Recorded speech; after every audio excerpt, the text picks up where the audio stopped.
कहानी की शुरुआत होती है एक बहुत ही नॉर्मल सुबह से, जहां फिलाडेल्फिया शहर में सड़कों पर भयंकर ट्रैफिक जाम लगा हुआ होता है। इस ट्रैफिक में एक कार में बैठा होता है गैरी लेन, उसकी वाइफ कैरन और उनकी दो छोटी बेटियां रेचल और कॉनी। रेडियो पर न्यूज चल रही होती है, बच्चियां आपस में मस्ती कर रही होती हैं और सब कुछ बिल्कुल सामान्य लगता है। लेकिन तभी एक चीज होती है जो किसी का ध्यान नहीं खींचती। सड़क के किनारे से एक एयरपोर्ट शटल वैन बहुत तेज रफ्तार में गुजरती है और उसके पीछे की सीट में कुछ अजीब सी हलचल नजर आती है। गैरी और कैरन दोनों की मुस्कान अचानक गायब हो जाती है, मगर दोनों को समझ नहीं आता कि उन्हें परेशानी किस बात की हुई। दूर आसमान में सायरन की आवाजें गूंजने लगती हैं और तभी रेडियो पर इमरजेंसी अलर्ट बजने लगता है। यहीं से शुरू होती है वो तबाही जिसने पूरी दुनिया को घुटनों पर ला दिया। कुछ ही पलों में सड़कें चीख पुकार से भर जाती हैं, गाड़ियां एक दूसरे से टकराने लगती हैं, लोग अपनी कारें छोड़कर भागने लगते हैं और गैरी को कुछ समझ नहीं आता कि आखिर हो क्या रहा है। तभी उसकी नजर सड़क पर भागते एक आदमी पर पड़ती है जो अचानक रुक जाता है, अपनी गर्दन को अजीब तरीके से मोड़ता है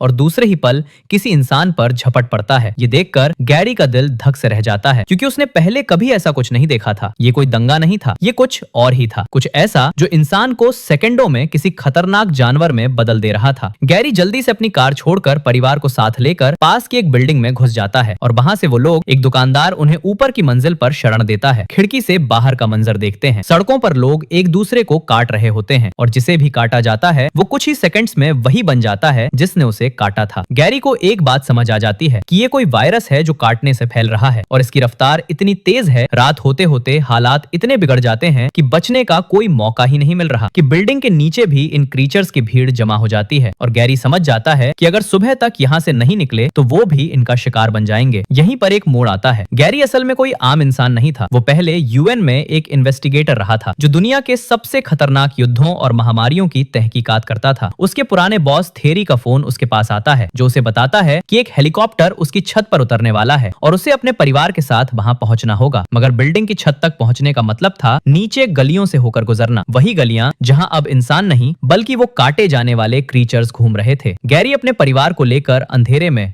सांस रोककर उन गलियों से निकलने की कोशिश करता है जहां एक भी गलत कदम उनकी जान ले सकता था। अंधेरी गलियों से होते हुए गैरी अपने परिवार को किसी तरह बिल्डिंग की छत तक पहुंचा देता है और ठीक उसी वक्त एक मिलिट्री हेलीकॉप्टर उन्हें लेने आ जाता है। हेलीकॉप्टर में बैठते ही गैरी को थोड़ी राहत मिलती है, मगर नीचे का मंजर देखकर उसका दिल कांप जाता है। पूरा शहर अब उन्हीं क्रीचर से भर चुका था और हजारों लोग बेबस होकर भाग रहे थे जिन्हें बचाने का कोई रास्ता नहीं बचा था। हेलीकॉप्टर उन्हें समंदर की तरफ ले जाता है जहाँ एक विशाल नेवी फ्लीट खड़ी होती है। दुनिया भर से बचे हुए साइंटिस्ट, सैनिक और सरकारी अफसर इन जहाजों पर शरण लिए हुए थे। गैरी और उसका परिवार जब इस फ्लीट पर पहुंचते हैं तो उन्हें लगता है कि शायद अब वो सुरक्षित हैं, मगर असली मुसीबत अभी शुरू ही होने वाली थी। जहाज पर पहुंचने के कुछ ही घंटों बाद गैरी की मुलाकात होती है उसके पुराने बॉस थेरी उमुतोनी से, जो अब यूएन की डेप्यूटी सेक्रेटरी जनरल बन चुका है। थेरी गैरी से कहता है कि उसे एक बहुत बड़े मिशन पर भेजा जाना है, दुनिया भर में फैल रहे इस वायरस का ओरिजिन ढूंढना, क्योंकि अगर इसका सोर्स और इसे रोकने का तरीका जल्दी नहीं मिला तो इंसानियत खत्म हो जाएगी। गैरी साफ इनकार कर देता है। उसका कहना था कि उसने बहुत पहले ये खतरनाक काम छोड़ दिया था और अब उसे सिर्फ अपने परिवार की सुरक्षा से मतलब है। मगर थेरी उसे एक ऐसी बात बताता है जो गैरी के पैरों तले जमीन खिसका देती है। जहाज पर रहने की इजाजत सिर्फ उन्हीं लोगों को है जो काम के हैं, यानी साइंटिस्ट, डॉक्टर्स या ऐसे एक्सपर्ट्स जो इंसानियत को बचाने में मदद कर सकें। मिशन के लिए गैरी के साथ एक यंग वायरोलॉजिस्ट डॉक्टर को भी भेजा जाता है जिसका नाम डॉक्टर फासबाग होता है, एक ऐसा साइंटिस्ट जो वायरस को समझने के लिए बेताब था, मगर जिसके पास फील्ड में काम करने का कोई तजुर्बा नहीं था। दोनों को साथ में कुछ मरीन सोल्जर्स की टीम भी दी जाती है और इनकी पहली मंजिल होती है साउथ कोरिया, क्योंकि वहां स्थित एक मिलिट्री बेस से दुनिया का सबसे पहला सिग्नल आया था जिसमें इस वायरस के पेशेंट 0 का जिक्र था, यानी वो पहला इंसान जिससे ये पूरी महामारी शुरू हुई। अगर गैरी को ये पता चल जाए कि ये सब कहां से शुरू हुआ तो शायद इसे रोकने का कोई तरीका भी मिल जाए। जहाज से रवाना होने से पहले गैरी अपनी बेटियों और कैरन को आखिरी बार गले लगाता है। छोटी कॉनी को कुछ समझ नहीं आता, मगर रेचल की आंखों में डर साफ झलकता है। उसे डर था कि शायद उसके पापा वापस ही ना आए। प्लेन में बैठते ही गैरी की नजर खिड़की से बाहर समंदर पर पड़ती है जहां दूर दूर तक सिर्फ नेवी के जहाज ही नजर आते हैं, मानो पूरी इंसानियत अब सिर्फ इन कुछ जहाजों में सिमट कर रह गई हो। कुछ घंटों की उड़ान के बाद प्लेन साउथ कोरिया के उस मिलिट्री बेस के पास पहुंचता है जहां से उन्हें उम्मीद थी कि शायद जवाब मिल जाएगा, मगर जैसे ही प्लेन लैंड करता है गैरी को बेस की तरफ से एक भी रेडियो सिग्नल नहीं मिलता, सिर्फ सन्नाटा। और दूर अंधेरे में बेस की दीवारों के पास कुछ साए हिलते हुए नजर आते हैं जो धीरे धीरे उनकी तरफ बढ़ने लगते हैं। प्लेन की लाइट्स बंद करके गैरी और उसकी टीम सावधानी से बेस के अंदर दाखिल होते हैं। चारों तरफ सन्नाटा था, मगर यही सन्नाटा सबसे ज्यादा डरावना लग रहा था।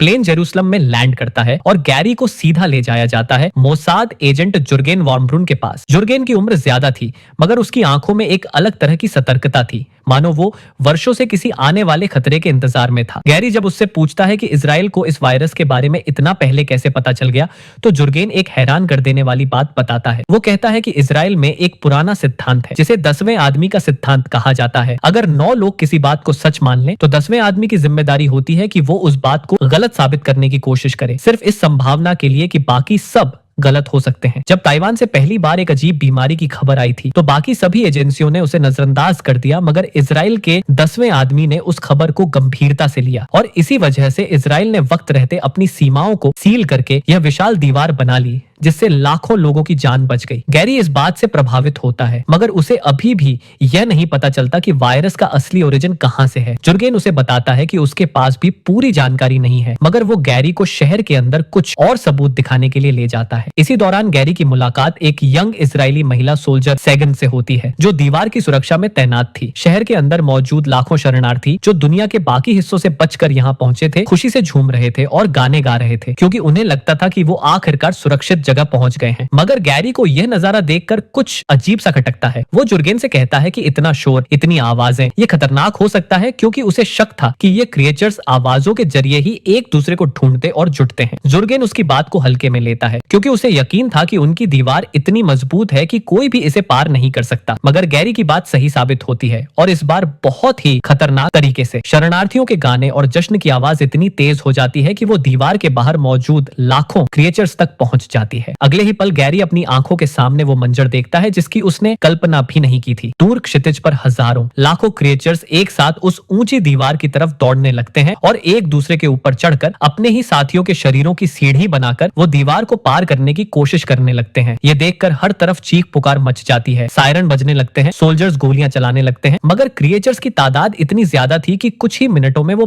पूरी दीवार पर एक के ऊपर एक चढ़कर शहर के अंदर कूदने लगते हैं। जेरूसलम जैसी सुरक्षित जगह कुछ ही पलों में नर्क बन जाती है। हर तरफ अफरा तफरी, चीखें और भागते हुए लोग नजर आते हैं। गैरी समझ जाता है कि अब यहाँ रुकना मौत को दावत देना है, और वो जल्दी से जुर्गेन और सेगन के साथ भागने की कोशिश करता है। मगर तभी एक क्रिएचर अचानक सेगन पर हमला कर देता है और उसकी कलाई पर बुरी तरह काट लेता है। गैरी को पता था कि एक बार काटे जाने के बाद इंसान कुछ ही सेकंड्स में बदल जाता है, और सेगन की जिंदगी बचाने के लिए अब सिर्फ एक ही रास्ता बचा था, जिसके बारे में सोचकर भी रूह कांप जाए गैरी एक पल भी नहीं सोचता। वो जानता था कि इंसान का खून पूरे शरीर में फैलने में कुछ ही सेकंड्स लगते हैं, और अगर अभी कुछ नहीं किया गया तो सेगन भी उन्हीं क्रिएचर्स में बदल जाएगी। बिना देर किए गैरी अपने पास रखी कुल्हाड़ी उठाता है और एक ही झटके में सेगन की कटी हुई कलाई वाला हाथ कोहनी से अलग कर देता है, ताकि वायरस ऊपर शरीर में न फैल सके। सेगन दर्द से चीख उठती है, मगर गैरी का यह फैसला उसकी जान बचा लेता है। चारों तरफ अब क्रिएचर्स की भीड़ बढ़ती जा रही थी, और गैरी, जुर्गेन और जख्मी सेगन को लेकर जान बचाने के लिए भागना शुरू करते हैं। भागते भागते जुर्गेन को एक क्रिएचर बुरी तरह घेर लेता है और गैरी की आंखों के सामने ही उसे मार दिया जाता है। वो शख्स जिसने गैरी को इतनी अहम जानकारी दी थी, अब हमेशा के लिए खामोश हो जाता है। गैरी और सेगन किसी तरह जान बचाकर एयरपोर्ट तक पहुंचते हैं, जहां एक आखिरी प्लेन उड़ान भरने की तैयारी में था। दोनों जैसे तैसे करके उस प्लेन में चढ़ जाते हैं, मगर अफरा तफरी में एक बात पर किसी का ध्यान नहीं जाता।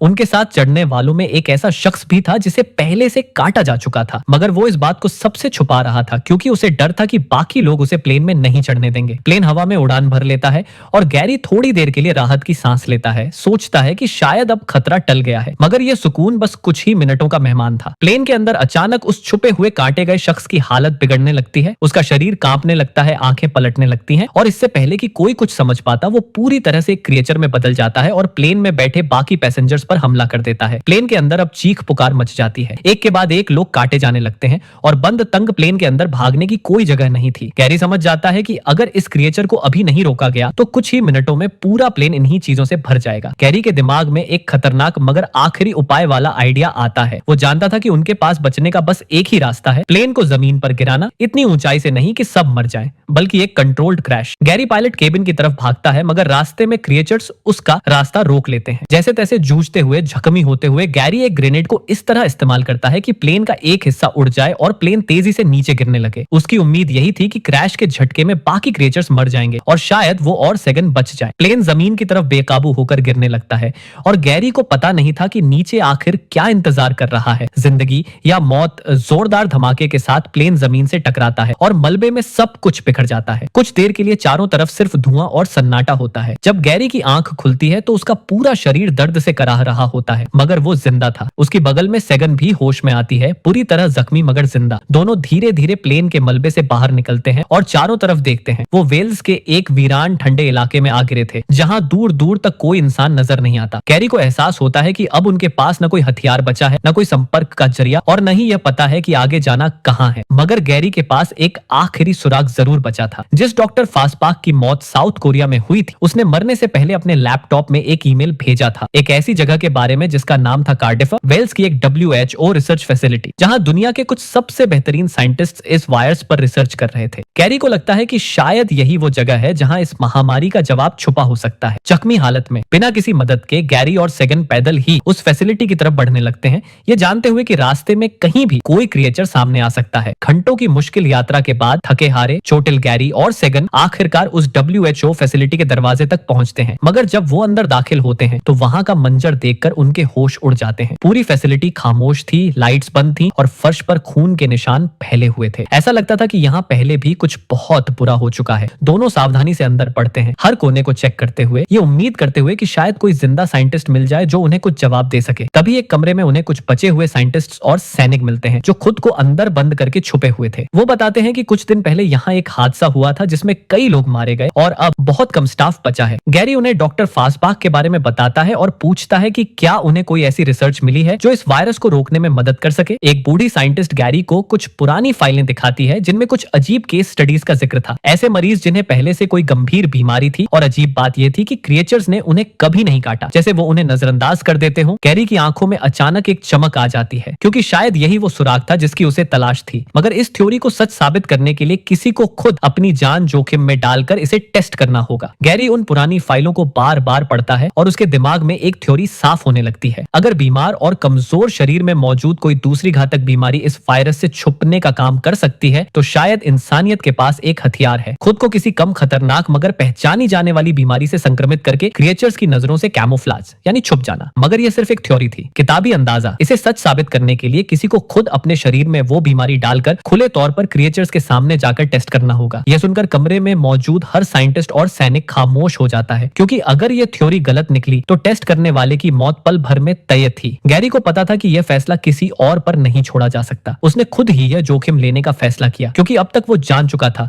कि अगर इंसानियत को बचना है तो किसी को तो यह कीमत चुकानी ही होगी। फैसिलिटी में मौजूद एक डॉक्टर बहुत हिचकिचाते हुए गैरी को बताती है कि उनके पास एक स्टोरेज रूम में कुछ खतरनाक पैथोजेंस यानी बीमारी फैलाने वाले सैंपल्स रखे हुए हैं। मगर वो स्टोरेज रूम बिल्कुल फैसिलिटी के दूसरे सिरे पर था और रास्ते में पूरी बिल्डिंग में अब क्रिएचर्स घुस आए थे जो धीरे धीरे अंदर की तरफ बढ़ रहे थे। यानी गैरी को सैंपल तक पहुंचने के लिए सीधा उन्हीं क्रिएचर्स के बीच से गुजरना होगा, वो भी पूरी तरह खुले और बिना किसी हथियार के, क्योंकि अगर उसने लड़ने की कोशिश की तो वो थ्योरी टेस्ट करने से पहले ही मारा जा सकता था। सेगन और बाकी सैनिक गैरी के साथ चलते हैं, धीरे धीरे दरवाजों को पार करते हुए, हर कोने पर ठहरते हुए। तभी सामने से कुछ क्रिएचर्स नजर आने लगते हैं और सबकी सांसें थम जाती हैं। गैरी सबको इशारा करता है कि कोई शोर न करे, कोई हरकत तेज न करे, क्योंकि उसे पता था कि यही उनकी आखिरी उम्मीद थी। बेहद डरावने पलों में करीब करीब क्रिएचर्स के पास से गुजरते हुए ये टीम आखिरकार स्टोरेज रूम तक पहुंच जाती है। मगर वहां पहुंचकर पता चलता है कि दरवाजा अंदर से बुरी तरह जाम हो चुका है और बाहर क्रिएचर्स की संख्या लगातार बढ़ती जा रही है, जैसे उन्हें एहसास हो गया हो कि शिकार बहुत करीब है। किसी तरह दरवाजा खुलता है और गैरी अंदर से खतरनाक पैथोजन का सैंपल उठा लेता है। मगर असली इम्तिहान अब शुरू होता है। गैरी इसे अपनी रगों में इंजेक्ट करने वाला था, ये जानते हुए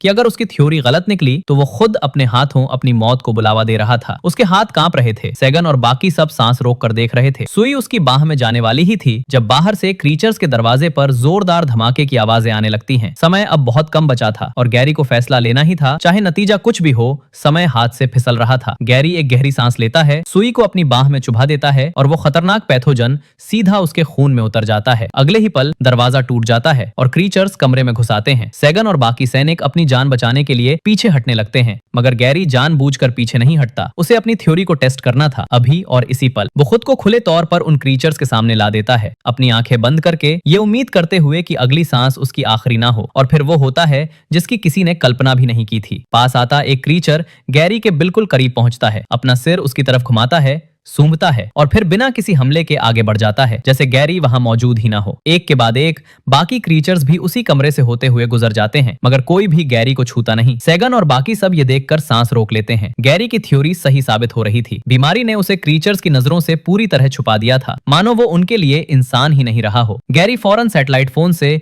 थ्योरी और बाकी दुनिया को यह जानकारी भेजता है कि अगर इंसानों को किसी पहचानी हुई बीमारी से संक्रमित किया जाए तो क्रीचर्स उन्हें नजरअंदाज कर देते हैं। ये कोई इलाज नहीं था, मगर ये एक रणनीति थी, एक हथियार था जिससे सैनिक अब बिना डरे क्रीचर्स के बीच से निकल सकते थे, फंसे हुए लोगों को बचा सकते थे और इंसानियत आखिरकार पीछे हटने के बजाय आगे बढ़कर लड़ सकती थी। ये खबर पूरी दुनिया के नेवी फ्लीट्स तक पहुंचती है और हर जगह उम्मीद की एक नई किरण जलने लगती है। कुछ ही समय बाद हम देखते हैं कि दुनिया भर की सेनाएं इस नई रणनीति का इस्तेमाल करके इंसानों को रेस्क्यू करने में जुट जाती हैं। शहर के बाद शहर धीरे धीरे वापस इंसानों के कब्जे में आने लगते हैं। गैरी और सेगन आखिरकार उस नेवी फ्लीट तक पहुंचते हैं जहां कैरन और उनकी बेटियां इंतजार कर रही थीं। जब गैरी का परिवार उसे जिंदा देखता है तो कैरन की आंखों से आंसू बह पड़ते हैं और बच्चियां दौड़कर अपने पापा से लिपट जाती हैं। ये मिलन उस लड़ाई की सबसे भावुक जीत थी, एक ऐसी जीत जो हथियारों से नहीं बल्कि एक आम इंसान की हिम्मत और सूझबूझ से हासिल हुई थी। फिल्म के आखिर में एक नरेशन हमें बताता है कि ये जंग अभी खत्म नहीं हुई थी। दुनिया को अभी भी इस वायरस से पूरी तरह उबरने में लंबा वक्त लगेगा, मगर अब इंसानों के पास उम्मीद थी,